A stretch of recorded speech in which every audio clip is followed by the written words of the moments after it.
Di sebuah desa kecil di tepi hutan Kalimantan, hiduplah seorang kakek tua bernama Bah Darman.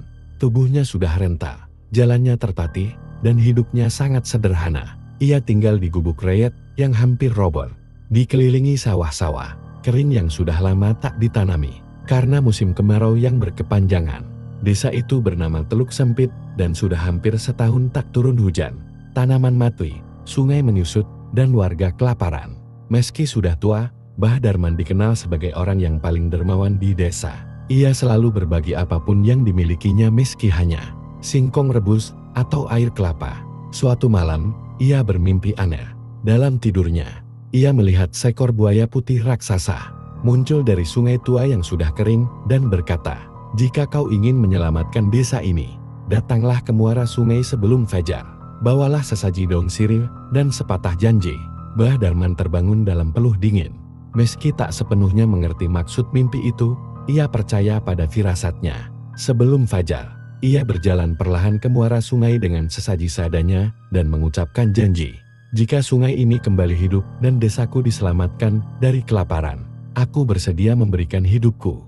Bahkan jika harus menjadi bagian dari dunia yang tak kasat mata." Tiba-tiba, kabut putih menyelimuti sekitar muara, dan dari dalam kabut itu muncul sesosok perempuan muda berwajah pucat dan berselendang putih.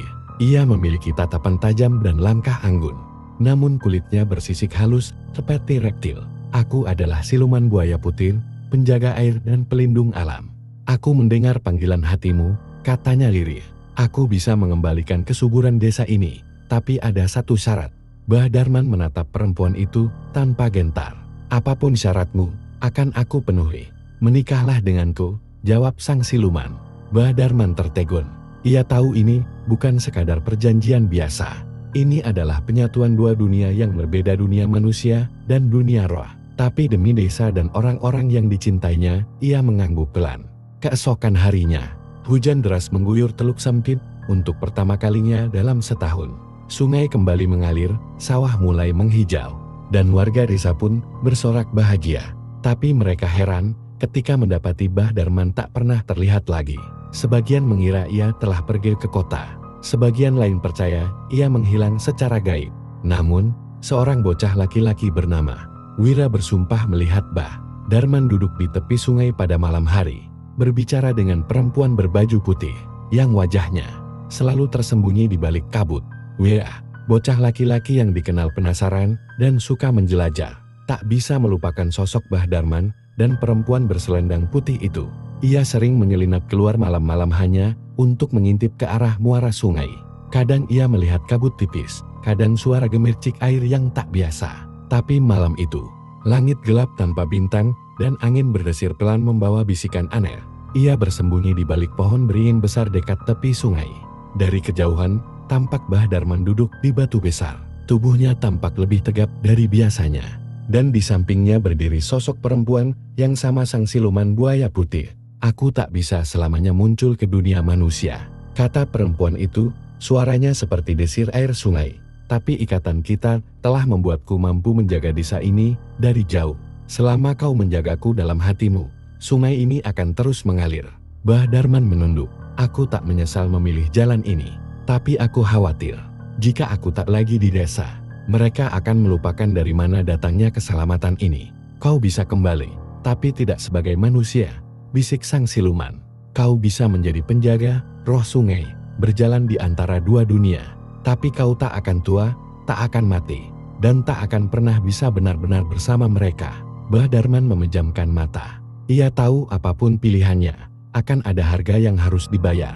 Malam itu, Wira melihat sesuatu yang tak akan pernah ia lupakan. Cahaya putih menyilaukan memancar dari muara sungai, dan sosok Bah Darman menghilang ke dalam kabut bersama perempuan itu. Sejak saat itu, air di sungai semakin jernih, ikan-ikan kembali bermunculan, dan tanaman tumbuh subur tanpa perlu pupuk. Wira tumbuh besar dan menjadi pemimpin desa. Tapi ia merahasiakan apa yang dilihatnya pada malam itu. Kecuali kepada anak-anak muda yang benar-benar percaya pada hal-hal gaib. Ia membangun sebuah pondok kecil di tepi muara, tempat orang datang membawa sesaji dan harapan. Beberapa malam, terutama saat bulan purnama, penduduk desa mengaku melihat sepasang bayangan di permukaan sungai.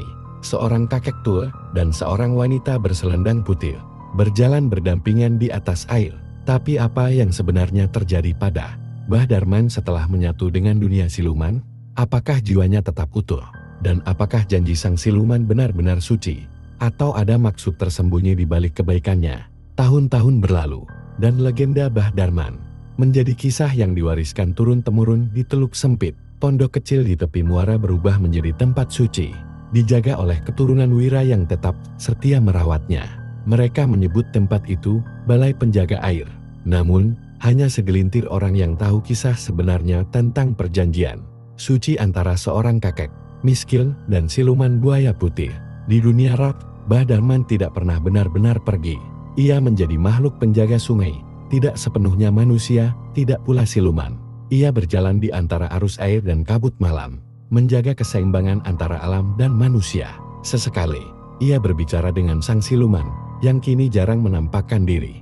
Mereka tak hidup dalam cinta seperti manusia, tapi dalam ikatan janji yang lebih dalam dari cinta di jasa sebuah pengorbanan.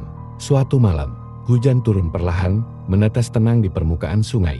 Wira, yang sudah tua duduk di dekat pondok, menatap air yang berkilau di bawah sinar bulan. Tiba-tiba angin membawa bisikan, suara lembut yang familiar. "Terima kasih, karena tidak melupakanku," kata suara itu. Wira meneteskan air mata. Ia tahu, meski Mbah Darman tak pernah kembali dalam wujud manusia, rohnya tetap menjaga mereka semua. Desa Teluk Sempit kini makmur, sawah hijau membentang, dan air tak pernah kering lagi. Dan di tengah aliran sungai yang tenang, dua sosok samar terlihat berjalan di atas air, bahkan hingga kini. Saat kabut turun dan bulan menggantung tinggi di langit, mereka masih menjaga desa bersama.